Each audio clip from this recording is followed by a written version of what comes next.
Hello good morning everyone. Madhya Pradesh के daily current affairs में आज बात करेंगे 15 दिसंबर के सारे करंट अफेयर्स के बारे में। क्वेश्चंस मैं एक बार फिर से स्टार्ट कर रहा हूं, लेकिन एक कंडीशन रहेगी कि आप लोग क्वेश्चंस पे कमेंट्स करते रहें और जो उद्देश्य है इन क्वेश्चंस को यहाँ पे लेके आने का उसको पूरा करते रहें। आपकी पढ़ाई के लिए ही है, मेरा कोई इससे फायदा नहीं है, ठीक है। और अपनी भाषा में इसको लिखने की कोशिश करें, खासतौर पे जो MPPSC मेंस की तैयारी कर रहे हैं या जिनका लक्ष्य मध्य प्रदेश PSC है, वो इसको खुद की लैंग्वेज में लिखने की कोशिश करें, ठीक है। तो इससे आपका काफ़ी फायदा होगा। इसके साथ साथ तीन क्वेश्चन मैं कर रहा हूँ। पहले 2 क्वेश्चन पूछता था, अब मैं 3 क्वेश्चन इससे संबंधित पूछूंगा। आपको जो क्वेश्चंस का पैटर्न है वो कैसे करना है मैं आपको ये भी बता दे रहा हूँ। आपको सबसे पहले जो क्वेश्चन है उसको एक्सप्लेन करना है 2 से 3 लाइंस में, ठीक है। तो इसके बाद 2 से 3 लाइंस में एक्सप्लेन करने के बाद फिर उस जैसे कोई जिला है या उससे संबंधित आप कोई अन्य जानकारी देना चाहते हैं तो उसको अन्य जानकारी करके एक अलग से कॉलम पूरा बनाएं और उसमें पूरी उससे संबंधित अन्य जानकारी दें। मेन जो उद्देश्य हमारा वो है 2 से 3 लाइंस आपको ये लिखनी है, जिससे आपकी खुद की मेंस राइटिंग की एक प्रैक्टिस हो सके, ठीक है। और आपका जो भी कंटेंट है वो कंटेंट बाकी लोग भी उसको देखें और उससे वो भी उससे कुछ सीख सकें, ठीक है। तो इस तरीके से आपको क्वेश्चन लिखना है। पहले क्वेश्चन नंबर 1 का आंसर, फिर क्वेश्चन नंबर 2 का आंसर सेम पैटर्न पे, ऐसे क्वेश्चन नंबर 3 का आंसर।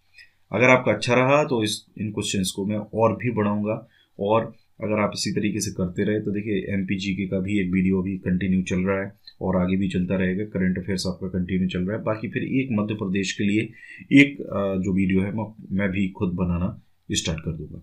तो कल 2 प्रश्न हमने पूछे थे पिछले वीडियो में कि निम्नलिखित में से मध्य प्रदेश की ललित कलाओं का प्रतीक चिन्ह कौन सा नहीं है। तो इसमें जो नृत्य करती हुई महिला है ये ललित कलाओं का प्रतीक चिन्ह नहीं है, बाकी ये सब आपके उसके अंदर आते हैं। मध्य प्रदेश में नाट्यशाला अकादमी कहाँ स्थापित है, तो इसका जो सही आंसर है ये था आपका उज्जैन। आज के लिए आपके प्रश्न है, निम्न में से किस नदी घाटी के सर्वेक्षण से पुरातत्वविद निसार अहमद का संबंध है, ठीक है। ये 3 ऑप्शन है, 4 ऑप्शन है, आपको कमेंट करके बताना है। दूसरा प्रश्न है, मध्य प्रदेश में किस स्थान का संबंध अशोक के संघ भेद अभिलेख से है। देखिए क्वेश्चंस जो हैं वो आपको बड़े नए पैटर्न पे मिलेंगे अब, ठीक है। क्वेश्चंस खुद मैं बना रहा हूँ, अभी तो मैं इधर उधर से कहीं से भी कॉपी पेस्ट करके पूछ लेता था आपसे। अब जो क्वेश्चंस मिलेंगे वो आपको मेरे द्वारा बनाए हुए मिलेंगे और बहुत अलग क्वेश्चंस मिलेंगे जिनमें आपको अच्छी खासी रिसर्च भी करनी पड़ेगी ताकि आपको अच्छी प्रिपरेशन आपकी हो सके। अगला प्रश्न है, निम्न में से कौन अलीगढ़ मुस्लिम विश्वविद्यालय की प्रथम कुलाधिपति थी यानी कि चांसलर थी। ये 3 प्रश्न आपको कमेंट करके बताने हैं।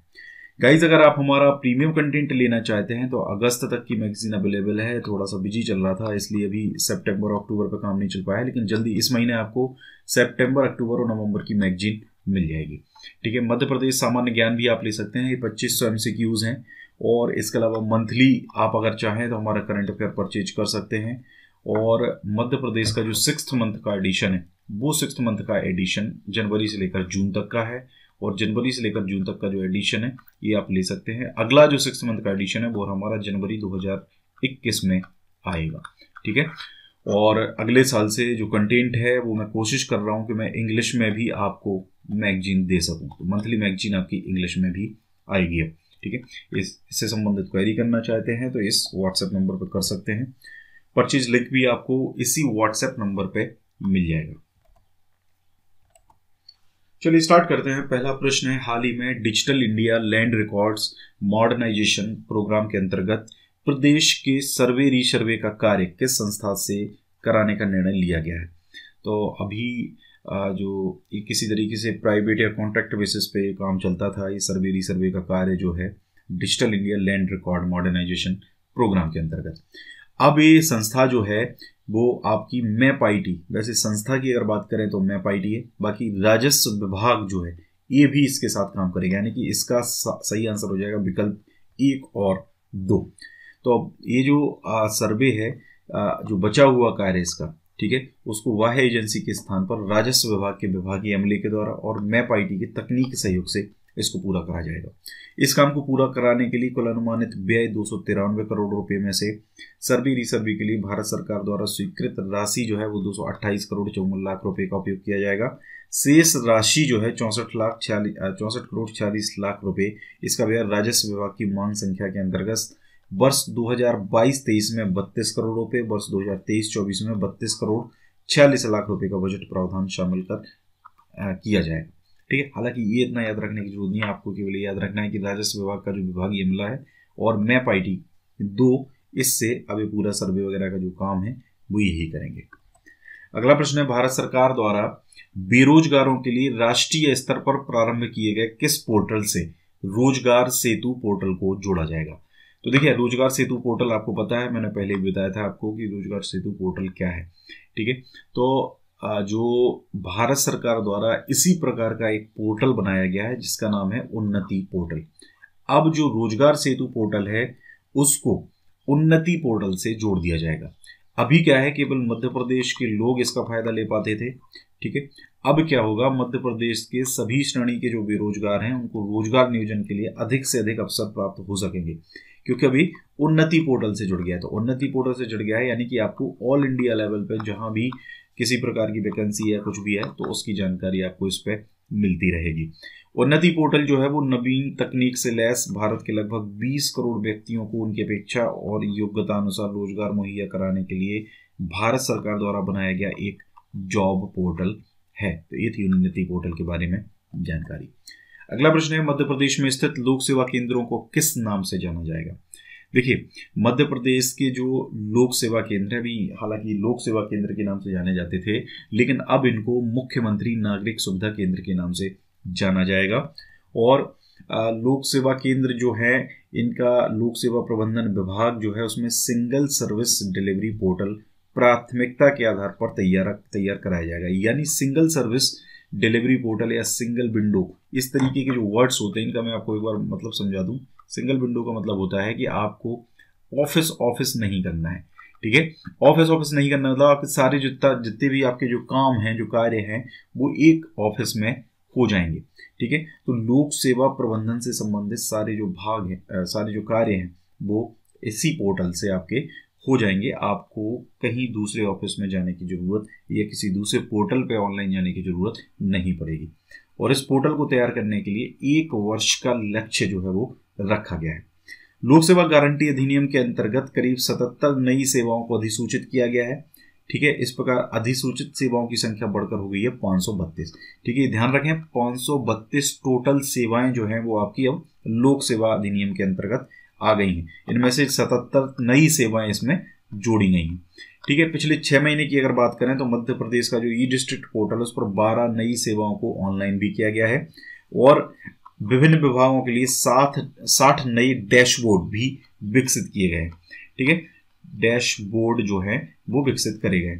सहकारिता और लोक सेवा प्रबंधन मंत्री कौन है? ये है डॉक्टर अरविंद सिंह भदौरिया। चलिए कमेंट करें भदौरिया जी कहां से आपके विधायक हैं। अगला प्रश्न, अभी हाल ही में किस न्यायालय में पदस्थ न्यायमूर्ति वंदना कसरेकर का कोरोना से निधन हो गया है? तो देखिए, ये इंदौर का जो हाईकोर्ट है, खंडपीठ है, वहां पर पदस्थ थी। इनका भी हाल ही में कोरोना से निधन हो गया है।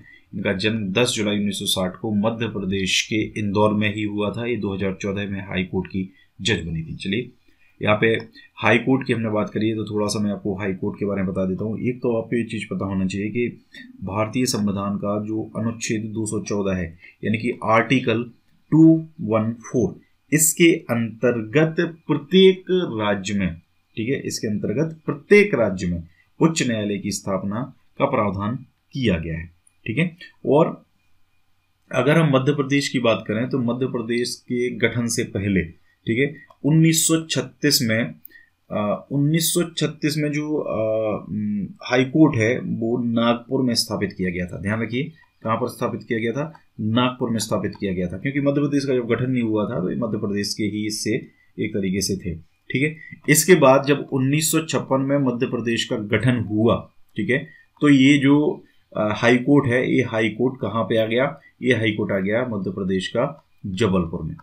ठीक है, तो इस तरीके से 1936 में हालांकि इसका गठन हो गया था, लेकिन 1956 20 साल के बाद जब मध्य प्रदेश का गठन हुआ तो इसको जबलपुर में ट्रांसफर किया गया। ठीक है, मध्य प्रदेश का जो जबलपुर में हाई कोर्ट है, यानी कि जो मुख्य न्यायपीठ है, ठीक है, मुख्य पीठ जिसको कहते हैं, इसके जो भवन है, इसकी जो बिल्डिंग है, उसका निर्माण राजा गोकुल दास ने करवाया था।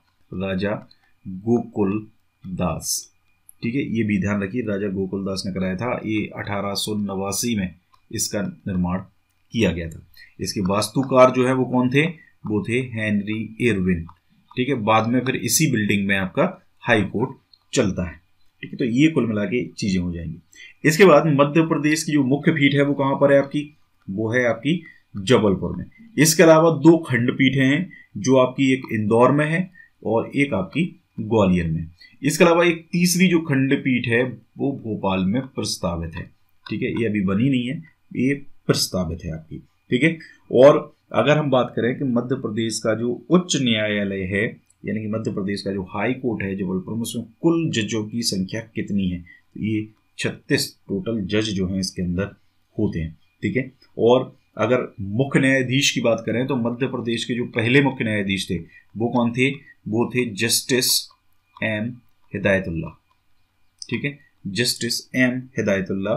ठीक है, और ये बाद में बाद में जो सुप्रीम कोर्ट है, ठीक है, बाद में सुप्रीम कोर्ट के चीफ जस्टिस भी ये बने थे, और ये बने थे 11वें चीफ जस्टिस सुप्रीम कोर्ट के।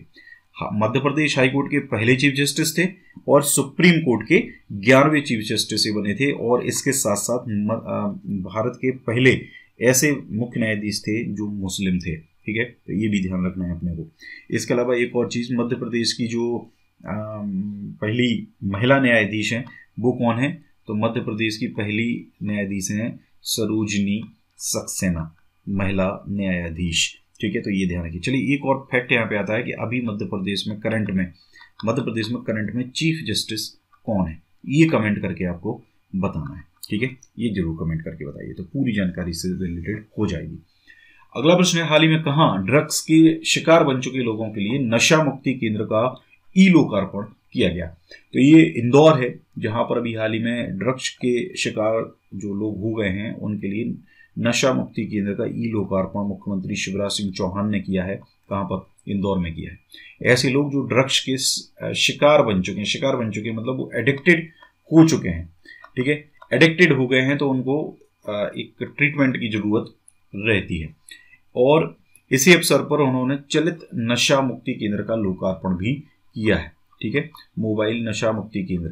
ठीक है, इंदौर में प्रारंभ किया जा रहा ड्रग ट्रीटमेंट सेंटर यानी कि नशा मुक्ति केंद्र ड्रग डी एडिक्शन कार्यक्रम के अंतर्गत स्वीकृत है। इस कार्यक्रम को राष्ट्रीय केंद्र एम्स, क्षेत्रीय केंद्र KEM मुंबई के द्वारा क्रियान्वित किया जाएगा।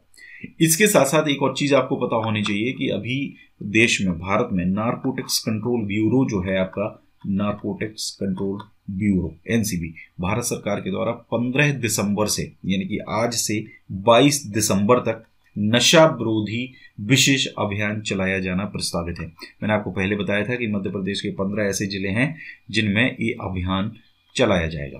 ठीक है, तो आपको ये भी पता होना चाहिए, इंपॉर्टेंट क्वेश्चन है, बहुत इंपॉर्टेंट क्वेश्चन है। तो गाइस, ये पूरा था हमारा आज का पूरा वीडियो करंट अफेयर का। वीडियो अगर अच्छा लगा है लाइक करिए, वीडियो को ज़्यादा से ज़्यादा शेयर करिए, कमेंट करिए वीडियो पे ज़्यादा से ज़्यादा। Thank you very much.